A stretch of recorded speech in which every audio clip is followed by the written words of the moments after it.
মরণ থেকে যতই পালাও, মরণ তোমায় লইবে গিরি।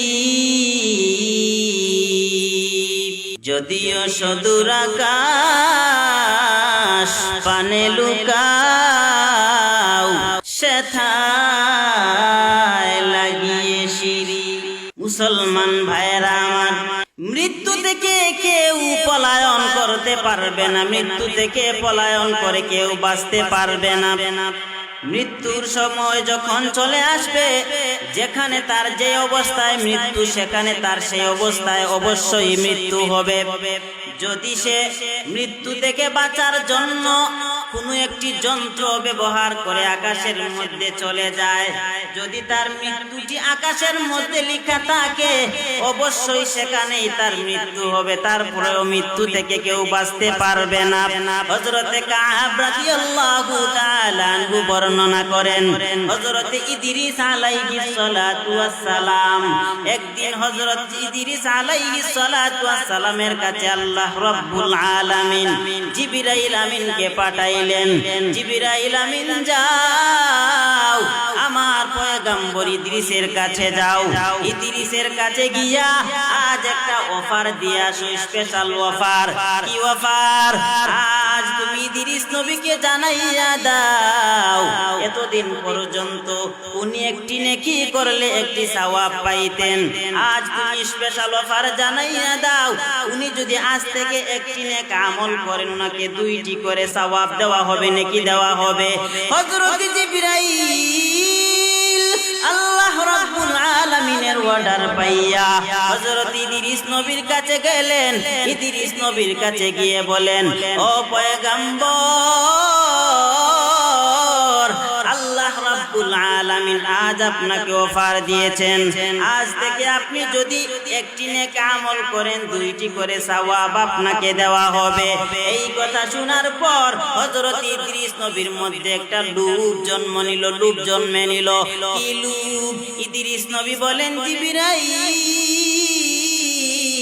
আমাকে এই মুহূর্তে তুমি যে অফারের কথা বললা, এই অফার শুনিয়া আমার মনটা চায় আমি দুনিয়ার মধ্যে আরো অনেক দিন থাকি, অনেক দিন থাকিয়া বেশি বেশি বেশি বেশি করে আল্লাহর গোলামি করি, নেক ইবাদত বন্দেগী করি। যেই মাত্র ইদ্রিস নবী বলেন, ও জিবরাইল, যেহেতু তুমি আমাকে অফার দিয়ে দিছো, তাহলে আল্লাহর কাছে একটু সুপারিশ করো, আমার হায়াতটা যেন একটু বৃদ্ধি করে দেওয়া হয়। যেই মাত্র হযরতে জিবরাইল আমিনকে এমন একটি কথা ইদ্রিস নবী বললেন, জিবরাইল আমিন বলেন, এই দায়িত্ব তো আমার নয়, এই দায়িত্ব হলো হযরতে আজরাইল আলাইহিস সালাতু ওয়াস সালামের, এই দায়িত্ব হযরতে আজরাইল আলাইহিস সালাতু ওয়াস সালামের। ইদ্রিস নবী বলেন, আচ্ছা তাহলে আজরাইল আলাইহিস সালাতু ওয়াস সালামকে সুপারিশ করে আমার হায়াতটা বৃদ্ধি করাও। হযরত জিবরাইল আমিন বলেন, দয়ার মালিক, আপনার পয়গম্বর স্পেশাল অফার পাইয়া উনি উনার হায়াত বৃদ্ধির জন্য আবদার করতেছেন। আল্লাহ বলেন, যাও যাও, দেখো হযরতে আজরাইল আমিনের কাছে গিয়া হযরতে আজরাইলের কাছে মৃত্যুর যেই লিস্ট আছে, এই লিস্টের মধ্যে উনার হায়াত কতদিন আছে, উনার হায়াত বৃদ্ধি করা যাবে কি যাবে না। হযরতে জিবরাইল আমিন ইদ্রিস নবীকে উনার ডানার মধ্যে নিয়া চতুর্থ আকাশের মধ্যে চলে গেলেন। হযরতে আজরাইল আলাইহিস সালাতু ওয়াস সালাম চতুর্থ আসমানের মধ্যে থাকেন। যেই মাত্র হযরতে জিবরাইল আলাইহিস সালাতু ওয়াস সালাম কি নিয়া ওই চতুর্থ আসমানের মধ্যে চলে গেলেন, আসমানের মধ্যে যাওয়ার পরে হযরতে জিবরাইল আলাইহিস সালাতু ওয়াস সালাম ইদ্রিস নবীকে রাখিয়া হযরতে আজরাইল আলাইহিস সালাতু ওয়াস সালামের কক্ষে প্রবেশ করলেন।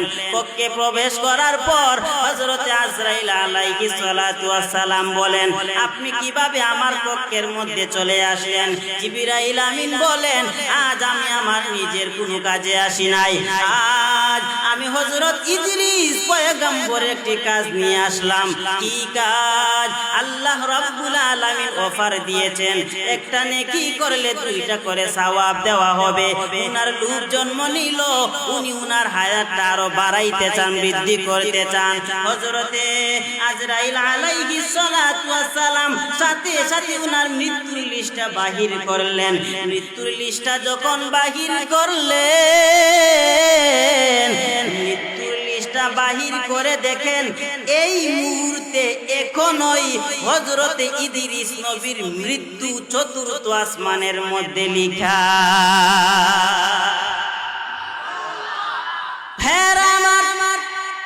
ইদ্রিস নবী আশ্চর্যান্বিত হয়ে বললেন সুবহানাল্লাহ। এই মুহূর্তে ইদ্রিস নবী কোথায়? আজরাইল আমিন আশ্চর্যান্বিত হয়ে বললেন এই মুহূর্তে ইদ্রিস নবী কোথায়?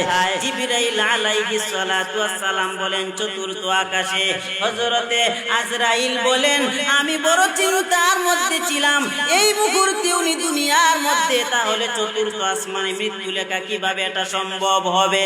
কিন্তু দেখা যায় এই জায়গার মধ্যে উনার মৃত্যু লেখা আমার আল্লাহ কোনো না কোনো একটা মাধ্যমে উনাকে আগে 4th আসমানে উঠাইছেন, তারপরে উনার মৃত্যুর সময় লেখা সাথে সাথে উনাকে মৃত্যু ঘটাইছেন। এই ঘটনাটা কি বুঝিলেন? মৃত্যু তোমার যখনই হবে, যেই হালতে হবে, মৃত্যু থেকে তুমি কখনো রেহাই পাইবা না। ও আমার ভাই উমাইর গাঁয়ের মুসলমান, ভালো করে বুঝো, মৃত্যু থেকে রেহাই পাওয়ার এই দুনিয়াতে কেউ নাই। যদি মৃত্যু থেকে রেহাই পাইতেন, যদি মৃত্যু থেকে কেউ বাঁচতেই পারতেন, তাহলে তিনি ছিলেন আমার মায়ার নবী, যেই নবীকে আল্লাহ অফার দিয়েছিলেন ও পয়গম্বর আপনি যদি চান দুনিয়ার মধ্যে থাকতে, তাহলে আপনার হায়াতটাকে বৃদ্ধি করে দেওয়া হবে, আর যদি আপনি চলে যেতে চান তাহলে আপনাকে দুনিয়া থেকে নিয়ে যাওয়া হবে। আমার নবী বলেন ও আল্লাহ, যেহেতু আমাকে চলে যেতেই হবে, তাহলে আর দুনিয়াতে থাকার দরকার নাই, আমি চলে যেতে চাই। আমার মায়ার নবীকে অফার দিয়েছেন, থাকতে যদি চান পারবেন, যদি থাকতে না চান তাহলে চলেও আসতে পারবেন। এই জায়গার মধ্যে নবীও থাকতে পারলেন না, আমাদের মতো উম্মতেরও থাকা সম্ভব হবে না। ওরে ভাই, যদি মৃত্যুর সময়টা দীর্ঘ করার সুযোগ থাকতো, হযরতে সুলাইমান নবীর সময়টাকে বৃদ্ধি করে দেওয়া হইতো,